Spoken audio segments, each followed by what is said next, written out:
Hi students, എല്ലാവരും സുഖമായിട്ടിരിക്കാമെന്ന് വിചാരിക്കുന്നു. നമുക്ക് ഇന്ന് പഠിക്കാനുള്ളത് നെപ്പോളിയനിക് കോഡ് അഥവാ സിവിൽ കോഡ് ഓഫ് 1804 ആണ് നമുക്ക് പഠിക്കാനുള്ളത്. ഓക്കെ, ഇത് കഴിഞ്ഞ വീഡിയോൻ്റെ അടുത്ത പാർട്ട് 2 ആണ് നമ്മൾ ഇന്ന് എടുക്കാനായിട്ട് പോകുന്നത്. ഓക്കെ, അപ്പോൾ നമ്മൾ കഴിഞ്ഞ വീഡിയോയിൽ നമ്മൾ കഥ എടുത്തോളം പറഞ്ഞിട്ടുണ്ടായിരുന്നത് ഫ്രഞ്ച് റെവല്യൂഷൻ കഴിഞ്ഞിട്ട് ഫ്രഞ്ച് റെവല്യൂഷണറീസ് ഫ്രാൻസിലത്തെ എല്ലാ ആൾക്കാരും ഒരുമിക്കാനുള്ള ഒരുപാട് മെഷേഴ്സ് ആൻഡ് ടിപ്സ് ആണ് നമ്മൾ കഴിഞ്ഞ വീഡിയോയിൽ ഡിസ്കസ് ചെയ്തിട്ടുണ്ടായിരുന്നത്. ഇനി നമുക്ക് അതിൻ്റെ ടൈം ലൈൻ നോക്കി നോക്കാം. ഇനി നമ്മൾ പറയാനായിട്ട് പോകുന്നത് 1794 മാക്സിമിലിയൻ റോബസ്പിയറിനെ ഗില്ലറ്റിൻ വെച്ചിട്ട് ആൾക്കാർ തട്ടിക്കളഞ്ഞു. അപ്പോൾ ഫ്രാൻസിൻ്റെ ഹെഡായിരുന്ന മാക്സിമിലിയൻ റോബസ്പിയറി 1794 തട്ടിപ്പോയി. അത് കഴിഞ്ഞിട്ട് ഭരണം ആർക്ക് മാറി? ഒരു 5 മെമ്പേഴ്സ് അടങ്ങുന്ന ഡയറക്ടറി എന്ന് പറഞ്ഞിട്ടുള്ള ഒരു ഗ്രൂപ്പിലോട്ട് എന്ത് മാറി? ഭരണം മാറി. ഈ ഡയറക്ടേഴ്സ് തമ്മിൽ മൊത്തം ഇടിയായിരുന്നു.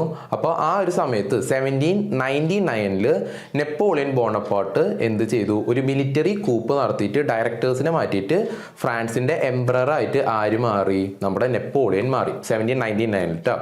നെപ്പോളിയൻ്റെ വലിയൊരു ആഗ്രഹമായിരുന്നു എന്ത്? യൂറോപ്പ് മൊത്തം പിടിച്ചടക്കണം എന്നായിരുന്നു ആരുടെ ആഗ്രഹം? നെപ്പോളിയൻ്റെ ആഗ്രഹം. അത് വിചാരിച്ചിട്ട് നെപ്പോളിയൻ ഒരുപാട് യുദ്ധങ്ങൾ ചെയ്തു, ഒരുപാട് സ്ഥലങ്ങളും ഫ്രാൻസിൻ്റെ ഒപ്പം കൂട്ടിച്ചേർത്തു. അങ്ങനെ നെപ്പോളിയൻ 1804 അകത്ത് ഫ്രാൻസിലും ഫ്രാൻസിൻ്റെ ടെറിട്ടറീസിലും പിടിച്ചടക്കിയിട്ടുള്ള സ്ഥലങ്ങളിലും നെപ്പോളിയൻ പുതിയ ലോസും പുതിയ കാര്യങ്ങളൊക്കെ കൊണ്ടു. ആ കാര്യങ്ങളൊക്കെ നമ്മൾ മൊത്തമായിട്ട് വിളിക്കുന്ന പേരാണെന്ത്? നെപ്പോളിയനിക് കോഡ് അഥവാ സിവിൽ കോഡ് ഓഫ് 1804 എന്ന് പറയുന്നത്. അതാണ് നമ്മൾ ഇന്ന് ഡിസ്കസ് ചെയ്യാനായിട്ട് വന്നത്. ഒന്നാമത്തെ പോയിന്റൊക്കെ വായിച്ചു നോക്കാം.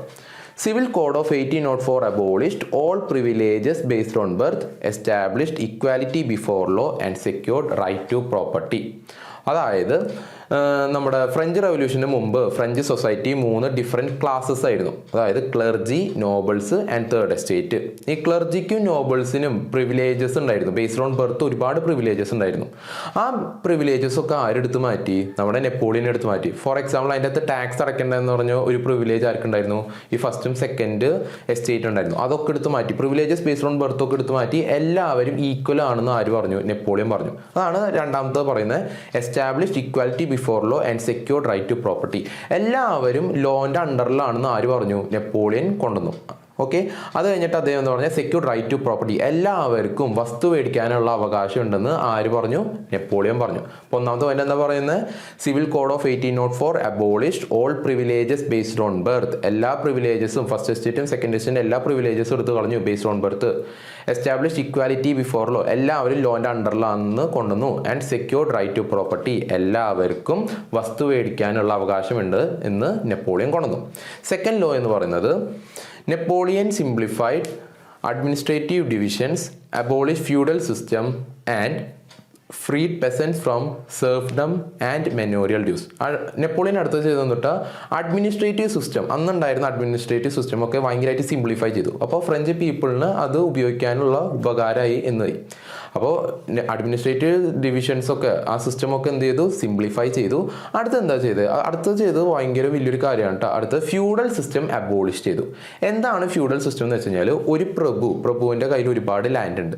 ആ ലാൻഡൊക്കെ ആർക്ക് കൊടുക്കുന്നു? പെസൻസിന് കൊടുക്കുന്നു. ഓക്കെ, ആ പെസൻസ് ഒക്കെ അപ്പോൾ ആരുടെ അണ്ടറിലായി? പ്രഭുവിൻ്റെ അണ്ടറിലായി. അപ്പോൾ ആ ലാൻഡിന് റെൻ്റായിട്ട് ഈ പ്രഭുവിന് അല്ലെങ്കിൽ ഈ കിങ്ങിന് എന്ത് ചെയ്തുകൊണ്ടിരിക്കണം? കൊല്ലം അല്ലെങ്കിൽ മാസം കുറച്ച് കാശോ അല്ലെങ്കിൽ ഉണ്ടാക്കുന്നതിൻ്റെ പ്രൊഡ്യൂസോ കൊടുത്തുകൊണ്ടിരിക്കണം.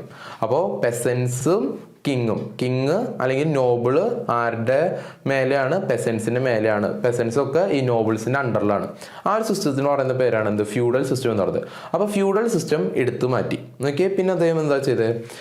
And freed peasant from serfdom and manorial dues. ഈ സെർഫ്ഡം എന്ന് പറയുന്നത് ഈ ഫ്യൂഡൽ സിസ്റ്റം തന്നെയാണ്. അതായത് പ്രഭുവിൻ്റെ കീഴിലുള്ള ആ പെസൻസിനെ നമ്മൾ പണ്ട് സെർഫ് എന്നാണ് വിളിച്ചിരുന്നത്, SERF. അപ്പോൾ ആ പെസൻസിൻ്റെ ഒരു അവസ്ഥേനെ പറയുന്ന പേരാണ് എന്ത്? സെർഫ്ഡം എന്ന് പറയുന്നത്. മെനോറിയൽ ഡ്യൂസ് എന്ന് പറയുന്നത് ഞാൻ പറഞ്ഞില്ലേ, ഓരോ മാസം അല്ലെങ്കിൽ ഓരോ കൊല്ലം എന്ത് കൊടുത്തുകൊണ്ടിരിക്കണം? ആ ലാൻഡിൻ്റെ റെൻറ്റ് അല്ലെങ്കിൽ എന്താണോ ലാൻഡിൽ ഉണ്ടാക്കുന്നത് അതിൻ്റെ പ്രൊഡ്യൂസ് കൊടുത്തുകൊണ്ടിരിക്കണം. അതിനെ പറഞ്ഞ പേരാണ് മെനോറിയൽ ഡ്യൂസ് എന്ന് പറയുന്നത്. അപ്പോൾ ഫ്യൂഡൽ സിസ്റ്റം നിർത്തലാക്കി and freed peasants from serfdom and manorial dues. അപ്പോൾ പെസൻസിനെ അവരുടെ ആ സെർഫ്ഡത്തിൽ നിന്നും അവരുടെ ആ മെനോറിയൽ ഡ്യൂസ് എല്ലാ കൊല്ലം കൊടുക്കേണ്ട ആ സംഭവമൊക്കെ ആരെടുത്ത് മാറ്റി? നെപ്പോളിയൻ എടുത്ത് മാറ്റി. കുഴപ്പമില്ലല്ലോ. രണ്ടാമത്തെ പോയിന്റ് ഒന്നുകൂടി പറയാം. Napoleon simplified administrative divisions. നമ്മുടെ ഗവൺമെന്റിന്റെ അഡ്മിനിസ്ട്രേറ്റീവ് ഡിവിഷൻസ് ഒക്കെ നെപ്പോളിയൻ സിംപ്ലിഫൈ ചെയ്തു. Abolish feudal system and freed peasants from serfdom and manorial dues. Feudal system എന്ന് പറയുന്നത് ജന്മിയും കുടിയൻ, അതാണ് നമ്മൾ മലയാളത്തിൽ പറയാം. ഒരു പ്രഭുവും ഒരുപാട് തൊഴിലാളികളും. ഈ തൊഴിലാളികളൊക്കെ പ്രഭുവിന്റെ സ്ഥലത്താണ് ജീവിച്ചിരുന്നത്. അപ്പോൾ അത് ആ ഒരു സിസ്റ്റത്തിന് വന്ന പേരായിരുന്നത് ഈ ഫ്യൂഡൽ സിസ്റ്റം എന്ന് പറയുന്നത്. അപ്പോൾ ഫ്യൂഡൽ സിസ്റ്റം ഒക്കെ എടുത്ത് മാറ്റി and freed peasant from serfdom and manorial dues. Serfdom എന്ന് പറയുന്നത് ഈ ഫ്യൂഡൽ സിസ്റ്റത്തിന്റെ ആ ഒരു വേറൊരു പേര് തന്നെയാണ് എന്ത് സെർഫ്ഡം എന്ന് പറയുന്നത്. അപ്പോൾ എല്ലാ പെസൻസിനെയും സെർഫ്ഡത്തിൽ നിന്ന് രക്ഷിച്ചു. ആൻഡ് ദെൻ എന്നിട്ട് പറഞ്ഞ മെനോറിയൽ ഡ്യൂസ് കൊടുക്കണ്ട എന്ന് പറഞ്ഞു. മെനോറിയൽ ഡ്യൂസ് എന്ന് പറയുന്നത് നമ്മൾ ഈ പ്രഭുവിന് ഈ പെസൻസ് കൊടുക്കുന്ന ആ ഒരു പ്രൈസിന് പറഞ്ഞ പേരാണ് മെനോറിയൽ ഡ്യൂസ് എന്ന് പറയുന്നത്. അതൊക്കെ ആര് അബോളിഷ് ചെയ്തു? നെപ്പോളിയൻ അബോളിഷ് ചെയ്തു. മൂന്നാമത്തെ പോയിന്റ് എന്താണെന്ന് നമുക്ക് നോക്കി നോക്കാം. മൂന്നാമത്തെ പോയിന്റ് പറയുന്നത് transport and communication systems were improved. Peasants, artisans, workers and new businessmen enjoyed a new found freedom. അന്നുണ്ടായിരുന്ന ട്രാൻസ്പോർട്ട് ആൻഡ് കമ്മ്യൂണിക്കേഷൻ സിസ്റ്റംസ് ഒക്കെ ആര് ഇംപ്രൂവ് ചെയ്തു? നെപ്പോളിയൻ ഇംപ്രൂവ് ചെയ്തു. പിന്നെ എന്താ ഉണ്ടായേ? Artisans, പെസൻസ് and new businessmen enjoyed A new fund freedom. അപ്പോൾ അന്ന് വരെ ഉണ്ടായിരുന്ന ഇവരെ തടഞ്ഞുകൊണ്ടിരുന്ന എല്ലാ ലോസും, ആർട്ടിസാൻസിനെയും പെസൻസിനെയും ബിസിനസ്മാനൊക്കെ തടഞ്ഞുകൊണ്ടിരുന്ന ലോസൊക്കെ ആരെടുത്ത് മാറ്റി? നെപ്പോളിയൻ എടുത്ത് മാറ്റി. അപ്പോൾ അവർക്ക് കൂടുതലായിട്ട് അവരുടെ കച്ചവടം ചെയ്യാനും അവർക്ക് ജോലി ചെയ്യാനുള്ള അവസരം ഉണ്ടായി. അതാണ് പറയുന്നത് enjoyed A new found freedom എന്ന് പറയുന്നത്. പെസൻസിനെ നമ്മൾ ഇവിടെ നിന്ന് രക്ഷിച്ചു, മെനോറിയൽ ഡ്യൂസിൽ നിന്നും ഫ്യൂഡൽ സിസ്റ്റത്തിൽ നിന്ന് നമ്മൾ രക്ഷിച്ചു. അതേപോലെ തന്നെ ആർട്ടിസാൻസിനും ഒരുപാട് ലോസ് അവർക്ക് ഉപകാരമായിട്ട് വന്നു. ബിസിനസ് മാനെയും എൻകറേജ് ചെയ്യാനുള്ള ഒരുപാട് ലോസ് ആര് കൊണ്ടു? നെപ്പോളിയൻ കൊണ്ടു.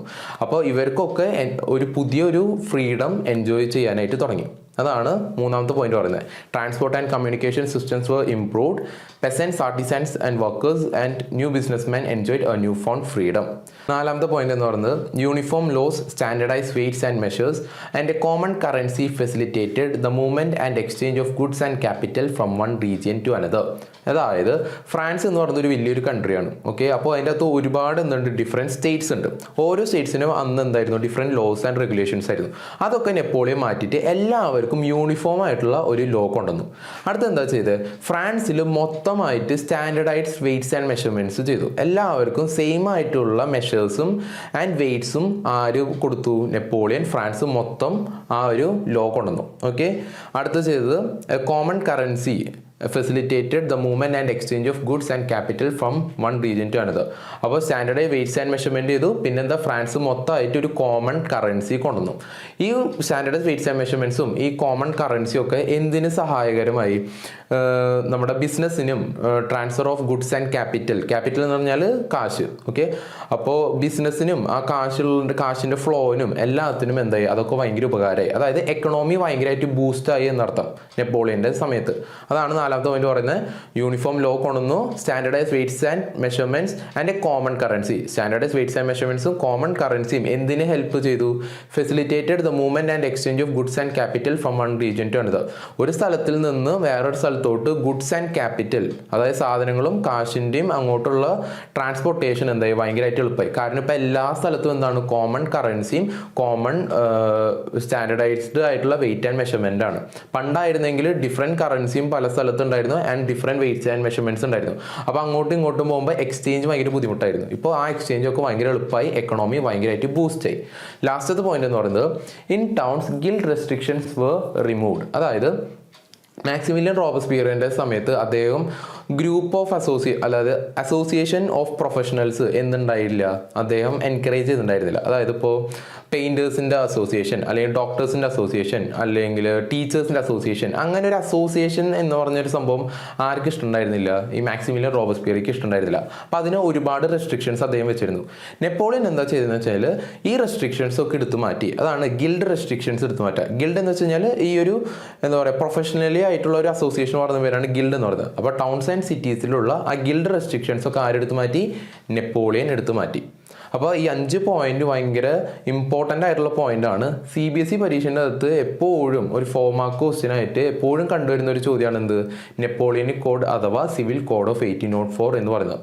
നമുക്കൊന്നും കൂടിയും വേഗം തന്നെ എല്ലാ പോയിന്റ്സും നോക്കി നോക്കാം. ഒന്നാമത്തെ പോയിന്റ് പറയുന്നത് civil code of 1804 abolished all privileges based on birth, established equality before law and secure right to property.